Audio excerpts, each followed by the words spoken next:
Hello guys, welcome back to my new video. तो भाई आप इस वीडियो में बात करांगे कि भाई मेरा कनाडा में जॉब एक्सपीरियंस कैसा रहा, कौन कौन सी गलती आप और ने नहीं करनी है, जो सी मन्ना करी है, और आपने यहाँ आने के बाद किन किन चीजों का ज्यादा से ज्यादा ध्यान रखना है।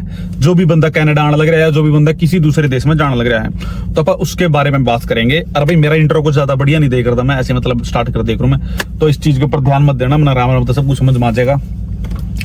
तो भी आप सबसे पहली बात के ऊपर आवे कि जब भी एक स्टूडेंट किसी दूसरे देश में जाएगा, मान लो मैं कनाडा में आया था तो मैंने क्या क्या चीजों का ध्यान रखा, या कोई भी बंदा ऑस्ट्रेलिया, यूके, यूएस कहीं भी जाने लगे तो उन्हें किस किस चीज का ध्यान रखना होगा।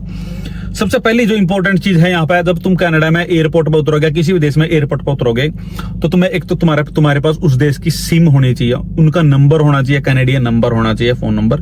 वो तुम्हारी मदद करेगा बैंकिंग में, सबसे जरूरी चीज है, बैंकिंग में मदद करेगा। दूसरी चीज, अपना खाता खुलवाओ भाई, किसी भी बैंक में जाओ, अपना खाता खुलवाओ, जो भी तुमने जीआईसी भरी थी वह जीआईसी अपने खाते में ट्रांसफर करो, या तुम्हें जरूर से जरूर करनी है।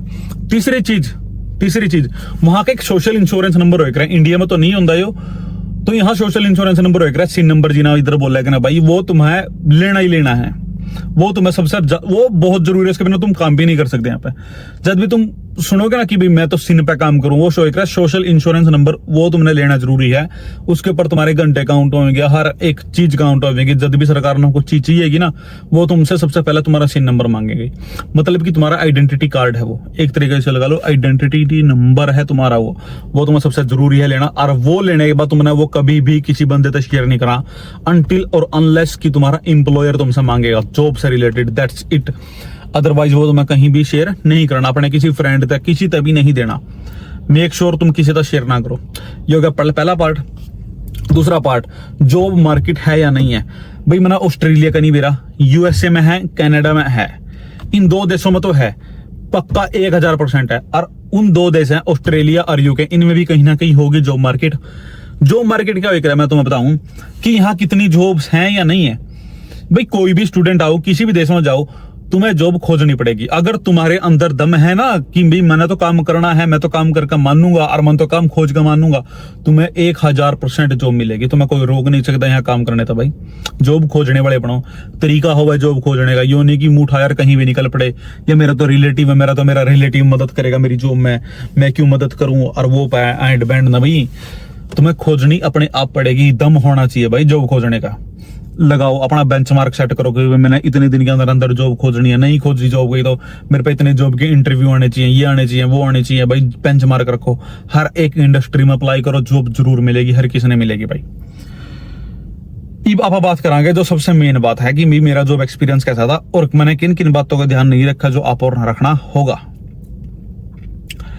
भाई मैंने ना कनाडा में आया था तो मैंने एक चीज सोच ली थी, भाई जॉब यहाँ बहुत औखी मिलनी है, पर मैंने कोशिश करनी पड़ेगी क्योंकि मैं विंटर्स में आया था, विंटर्स में जॉब अपॉर्चुनिटी कम हुआ वैसे भी। तो भाई मैंने ना बेंचमार्क रखा महीने का, कंप्लीट 1 महीने का, कि मैं 1 महीने के अंदर तो यार जॉब ले ही लूंगा मैंने एक दिन में 30 40 रेज्यूमे बांटे हैं मैंने। मॉर्निंग में निकला करते हम 9 बजे और रात ना का बड़ा करते 8-9 बजे वापिस, 12 घंटे मैंने रेज्यूमे बांटे। भाई हर एक जगह जाकर रेज्यूमे बांटे, हर एक जगह जहां भी जगह मिली वहां जाकर रेज्यूमे बांटता भाई, ठीक है ना। पर मेरी सबसे बड़ी गलती, मैंने सिर्फ और सिर्फ रेज्यूमे में बांटे जिनसे मैंने पता था कि भाई यहाँ इनमें काम होगा, इनमें काम नहीं होता। जैसे कि फूड इंडस्ट्री मैंने बांटता, मैंने कभी रिटेल में ट्राई नहीं करा। मन नहीं होता कि यार रिटेल में कस्टमर सर्विस में थोड़ी ना रखेंगे, हमने तो कम काम, जो सा गंदा काम हुआ या नीचा काम हुआ हमने तो उसमें रखेंगे। मैंने जॉब नहीं मिली भाई। हफ्ते बाद मैंने समझ में आ गया कि भाई रेज्यूमे बांट कर जॉब नहीं मिलने की। फिर मैंने अपना रेज्यूमे प्रॉपर बनाया, प्रॉपर 1 नंबर जो मैं रेज्यूमे कोई रिजेक्ट नहीं कर सकता ऐसा रेज्यूमे बनाया मैंने। वो रेज्यूमे मैंने 7-8 इंडस्ट्री के लिए बनाया, सेम रेज्यूमे, सिर्फ अपना एक्सपीरियंस चेंज करा।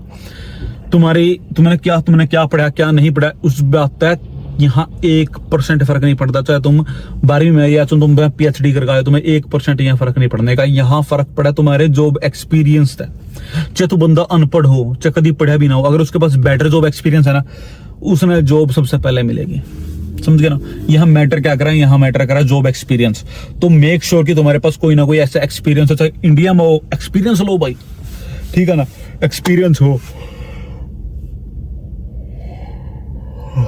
सॉरी, तुम्हारे पास एक्सपीरियंस होना चाहिए। यहाँ सबसे ज्यादा मैटर करा एक्सपीरियंस, ना कि तुम्हारी एजुकेशन। हो गया भाई। फिर मैंने अपना रेज्यूमे सेट करा एक्सपीरियंस के अकॉर्डिंग। फिर मैंने जॉब अप्लाई करनी स्टार्ट करी और भाई मेरी जॉब लगी, मेरे पास कॉल्स आनी स्टार्ट हुई। विद इन 2 डेज मेरे पास कॉल आ गई थी, भाई मैं इंटरव्यू के लिए गया था, पर मैं सिलेक्ट नहीं हुआ उस इंटरव्यू में। कस्टमर सर्विस का था, मैं घबरा गया था। मेरा पहला इंटरव्यू आया, वो बढ़िया हो गया क्योंकि मेरा एक ही बंदे लिया था इंटरव्यू।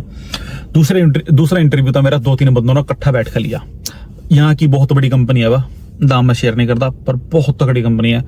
उसमें मैंने एज कस्टमर सर्विस की, कस्टमर रिप्रेजेंटेटिव की जो मिली थी फ्रंट डेस्क पे, उन्होंने मेरे से मांगा था, क्योंकि मैं स्टूडेंट था तो मैं 24 घंटे मैंने देश का था उस टाइम भी। तो उन्होंने मेरे से सिर्फ यह बात बोली थी कि भाई तेरे पास एक्सपीरियंस नहीं है, ठीक है ना। अगर उन्होंने मेरी पे रेट रखी थी $23, बहुत मायने रखा भाई, $23 मेरी स्टार्टिंग पे रेट थी, ठीक है ना। और वो अपना बहुत सारे अलाउंस मिलने थे उसमें। अगर वह जॉब मेरी लगी, बहुत एक नंबर की जॉब थी भाई वह, तो भाई वह मेरी जॉब नहीं लगी, डजंट मैटर। पर मेरे पास कॉल तो आई ना, मेरे रेज्यूमे ऐसा था कि मेरा रेज्यूमे सिलेक्ट होया इतनी बड़ी कंपनी में, मैटर करा भाई। फिर मेरे पास उसी हफ्ते दोबारा कॉल आई, मेरे पे वेयर हाउस में था, उसमें भी मेरी जॉब थी एज ए सुपरवाइजर। उसमें मेरी पे रेट थी, उसमें भी 22 पता नहीं $23 ऐसी कुछ पे रेट थी, सेंटो में थी कुछ। समझे ना रेज्यूमे किस तरीके का बनाना, रेज्यूमे कितना बड़ा रोल प्ले करे। मेरी जॉब वह भी नहीं लगी भाई। वह जॉब क्यों नहीं लगी? Experience matters. मैंने फेक एक्सपीरियंस डाल रखा था। उन्होंने मेरे से क्वेश्चनिंग करी जिस टाइम, उस टाइम सारी बात सामने आ गई, मैं रिजेक्ट हो गया। पर मेरे पास कॉल तो आई ना। उसके बाद भी मेरे पास 4-5 जगह तो कॉल आई भाई। कई बार मेरे पास आई मीट कटर की एज अ सुपरवाइजर, मतलब बुचर की एज अ सुपरवाइजर, क्योंकि मैंने उस इंडस्ट्री में भी अप्लाई करा था। मैंने कोई भी इंडस्ट्री छोड़ी जिसमें मैंने अप्लाई ना करा हो। मैंने कार डीलरशिप में अप्लाई करा था, उसमें मैं सिलेक्ट हो गया था। फिर मैं उसमें था भी मैंने क्योंकि गाड़ी बेचनी, मैंने कभी सारी गाड़ी नहीं बेची, मैं गाड़ी कहाँ से बेच लूँ।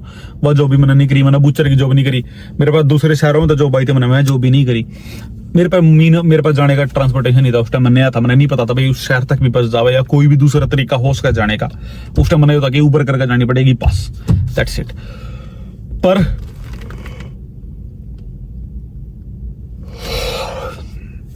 पर उसके बाद मेरी जॉब गई लग। मेरी जॉब लगी थी एज अ कुक। एक्सपीरियंस फिर दोबारा मैटर करा। जब मेरी क्वेश्चनिंग उसमें दोबारा हुई तो मेरी क्वेश्चनिंग करी थी एक इंडियन था, वो साउथ इंडियन था बंदा, वो हेड शेफ था उधर। उन्हें मेरे तो क्वेश्चनिंग करी, उन्हें मेरे तो पूछा कि भाई तेरा सारा का सारा जॉब एक्सपीरियंस फेक है। मैं कहा हाँ जी मेरा सारा का सारा जॉब एक्सपीरियंस फेक है, पर मैंने जॉब चाहिए, मैं जो भी काम दोगे मैं काम करूंगा। उन्हें मेरे तक मैं तेरा काम दूंगा, तू काम कर भी ले, पर तू मैंने छोड़कर नहीं जाने का, यह बात का वादा कर कि तेरे पास कोई बढ़िया जॉब आएगी, तू वहां छोड़कर नहीं जाने का, तू मेरे पास ही काम करेगा। मैंने तो हाँ कही ना भाई, मैं तो यही काम करूंगा भाई, मैं तो और कहीं जानता ही नहीं। जाने में चाहिए स्टार्टिंग में एक बार जगह पैर जमाओ, 2-3 महीने का एक्सपीरियंस इकट्ठा करो। कैनेडियन एक्सपीरियंस बहुत ज्यादा मैटर करता है किसी भी काम में। एक्सपीरियंस इकट्ठा करो और फिर कहीं दूसरी जगह अप्लाई करो। भाई मैंने वहां काम करा, पर मैं एक चीज करनी भूल गया, मैंने और कहीं अप्लाई ही नहीं करा। मैंने और कहीं भी अप्लाई नहीं करा। 2 महीने बाद मेरी जॉब छूट गई। 2-3 महीने बाद में मेरी जॉब छूट गई, क्योंकि वहां पर क्या होया था भाई, वहां पर हो गया था ले ऑफ। वह यूनिवर्सिटी ऑफ अल्बर्टा थी, वहां यूनिवर्सिटी ऑफ अल्बर्टा में गर्मियों में छुट्टी पड़ जाएगा 4 महीने की, तो हर एक बच्चा बाहर होगा, तो वहां कोई भी कुक या कोई भी शेफ की जरूरत नहीं होती भाई, ठीक है। तो मेरा वहां था ले ऑफ हो गया था, अब मेरे पास काम नहीं था। फिर मैंने अप्लाई करा, मेरा पहला रेज्यूमे मैंने अप्लाई करा था विद कैनेडियन एक्सपीरियंस, एक ही जगह अप्लाई करा था। मेरे पास वहां तक सीधा कॉल आई। मेरे पास आज भी मेरे पास सुपरवाइजर की जो सा सुपरवाइजर है उसके मेरे पास वॉइस नोट पड़ा है। मैं रात में मैं मॉर्निंग में सोने लग रहा था, उसका मेरे पास कॉल आई, मैंने चेक नहीं पाया। उसकी मेरे पास वॉइस मेल आई कि भाई I have seen your resume and we are interested to hire you, so we gonna talk later about the pay, but for this position the basic pay rate is $23। $23 की पे rate थी। वह job मेरे पे थी भाई। मैंने पर उन पर कभी दोबारा कॉल नहीं किया, क्योंकि वो जो चीज मांग रहे थे ना वो चीज मैं कभी कर नहीं सकता। एक बहुत बड़ा रेस्टोरेंट है, उनमें उन्हें एज अ कुक चाहिए था जो कि इटालियन अरियन सब खाना खुना बना सका है। क्योंकि मैं एक ऐसी कंपनी में था पिछला, मैं जिस कंपनी में लगा था वो कंपनी बहुत ज्यादा वेल नोन थी इन कामों के लिए, तो उन्होंने मैं हायर करा था, पर मैं नहीं कर सकूंगा, तो मैंने कभी भी उसके कॉल का रिप्लाई नहीं करा। बट अब मेरे पास काम नहीं था, मेरा काम छूट चुका था, तो भी मैंने अपनी जिंदगी का सबसे बड़ा स्टेप लिया। मैंने ली 4000 की गड्डी। मैं गड्डी की फोटो लाऊं या मेरी गड्डी की फोटो है, गड्डी देखो तुम पहले। तो भाई यहाँ मैंने गड्डी ली थी $4000 की। इस मैंने गड्डी जिस दिन ली ना उस अगले दिन मेरे पे काम आ गया था। आज मैंने गड्डी ली, अगले दिन मेरे पे काम आ गया था, और वो काम मेरा चलता ही रहा। बहुत बढ़िया काम मिला था, काम मैं डिस्क्लोज नहीं करता भाई यहाँ किसी ने वो वाला, पर जिसे तो अगर तुम्हारे पास गड्डी है ना, अगर तुम्हारे पास काम भी नहीं है, तुम उबर कर सकोगे, तुम और भी डिलीवरी सर्विसेज दे सकोगे। बहुत प्रकार की सर्विसेज हमारे डिलीवरी से रिलेटेड। जब तुम यहाँ आओगे तुम अपने पता चल जाएगी। उसका भी मैं अलग व्लॉग बना दूंगा, काफी लंबा व्लॉग बनना भाई, वो मतलब काफी लंबी इन्फॉर्मेशन वाला व्लॉग बन जाएगा। तो अगर तुमने वो व्लॉग भी चाहिए, तुमने वो इन्फॉर्मेशन भी लेनी है, तो नीचे मैंने कमेंट जरूर कर देना कि भाई बना दे, हमने पता करना है कि गाड़ी लेने के बाद हम कौन कौन से काम कर सकें, तो वो भी मैं तुम्हें बनाकर दे दूंगा। पर तो सबसे बढ़िया काम इसमें होगा गाड़ी लेने के बाद होगा डिलीवरीज का। उबर, स्किप, डोरडैश, फ्लैक्स, स्पार्क्स, ये 4-5 तरीके के ऐप हैं, इनमें तुम बढ़िया पैसे कमा सको। ठीक है भाई, पर इनकी आईडी बनानी पड़ेगा सबसे जल्दी। उबर की बन जावा है, बाकियों की अभी मेरी सिटी में आईडी नहीं बन रही भाई। मेरी भी अभी जाकर स्किप की आईडी बनी है, पर मैंने जोन नहीं मिली उसकी। ठीक है, मैंने जोन नहीं मिल रही, पर मेरी आईडी बन गई, मैंने जोन नहीं मिल रही, मैंने जोन चेक पिक करनी है बस अभी। तो भाई जॉब एक्सपीरियंस काफी माड़ा हुआ है। अब मैं तुम्हें दूंगा इस वीडियो की, क्योंकि कई बंदे या वीडियो छोड़कर जा चुके होंगे, आई नो, जो से बंदे अभी तक रुके हैं यहाँ तक, तो उनके लिए मैं गोल्डन टिप्स दूंगा। कनाडा आने के बाद तुम्हें कई चीजों का ध्यान रखना होगा। सबसे पहली चीज, अपना सिम नंबर किसने देना, किसी से भी नहीं देना। दूसरी जो सबसे मेन चीज है, कोई भी बंदा प्राइवेट कॉलेज मत लेकर आइयो। यह सबसे बड़ी टिप दे रहा हूं तुम्हें, प्राइवेट कॉलेज मत लियो भाई, चाहे मत आओ, पर पब्लिक कॉलेज लेकर आओ। जब भी आओ पब्लिक कॉलेज लेकर आओ, अपने कोर्सेज चेक करके आओ कि यहाँ तुम्हें उन कोर्सों से क्या क्या फायदा मिलेगा। यूर स्टडी, अगर तुम्हारी पढ़ाई बढ़िया तो तुम्हारी पढ़ाई तुम्हें पक्का भी करवा सका भाई। ठीक है, मेरी बढ़िया नहीं है, मेरा प्राइवेट कॉलेज था भाई, ना मैं कभी चेंज कर पाया क्योंकि डर लगा करता, मैं नहीं आता, कभी गाइड करने वाला नहीं था। तो भाई प्राइवेट कॉलेज नहीं मत कभी मत लेकर आओ। असल मेरे टाइम में तो रूल्स ठीक थे प्राइवेट कॉलेज से लेकर भी, पर अब रूल काफी माड़े हैं, तो अब सिर्फ और सिर्फ पब्लिक कॉलेज लेकर आओ। दूसरी टिप होगी, तीसरी और सबसे main tip, do not trust your own people. Indian है तो इंडियन पे कभी भरोसा मत करिए भाई, कभी भी भूल का भरोसा मत करना। तुम्हें यहाँ की डार्क रियलिटी है, यहाँ पे यहाँ तुम्हारा कोई भाई बंधु, कोई दोस्त, कोई मित्र, कोई कुछ नहीं जानता। मैं आज तक यहाँ हूं, मैं आज तक कल्ला रहा हूं भाई। क्यों? बहुत डबल सी वाले बंदे रहे हैं यहाँ पे, और मैंने रहना पसंद नहीं है डबल सी वालों के साथ। ठीक है ना। और एक खास कर टिप लड़कियों के लिए, जो चौथी नंबर की टिप है भाई, कभी भी तुम्हें लड़कियां ज्यादातर, कभी भी तुम्हें रेस्टोरेंट पर काम मिले एक इंडियन ओनर के थ्रू, अगर इंडियन रेस्टोरेंट है और बंदा भी इंडियन है, चाहे कोई भी हो, गुजराती हो, कुछ भी हो, काम मत करना, कभी भी काम मत करना। तुम्हें पागल कर देगा भाई।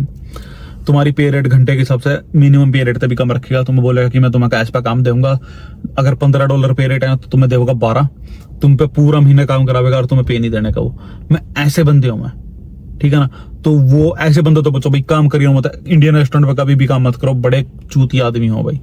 ठीक है ना भाई, इन चीजों का ध्यान रखना। और जिसने भी मेरी वीडियो अभी तक बढ़िया लगी हो भाई, जिसने भी बढ़िया लगी हो, तो नीचे प्लीज कमेंट कर देना, जो भी चीज की तुम्हें मदद हो। सब्सक्राइब कर लेना, मैं और भी ऐसी वीडियो डालूंगा, अपनी मिनी व्लॉग्स भी डालूंगा, व्लॉग भी डालूंगा, मैं बहुत चीजें डालूंगा भाई। मैं उबर के चैलेंजेस भी करूंगा, बहुत चीजें करूंगा। एंड वीडियो के ऊपर कमेंट, लाइक, फॉलो क्या करना, सब्सक्राइब और शेयर जरूर कर देना उन बंदों के साथ जो से कनाडा आने वाले हैं। ये काफी बढ़िया यूजफुल टिप्स हैं, अगर ध्यान तक किसी ने सुनी हो तो। अगर जिसने भी मेरे पे ये पता करना हो कि भाई बढ़िया रेज्यूमे कैसे बनेगा ब्रो, तो नीचे मैसेज कर देना भाई, कमेंट कर देना, मैं उसके ऊपर एक अलग रील बना दूंगा। आज के लिए तो नहीं, जयराम जी के भी सारा है।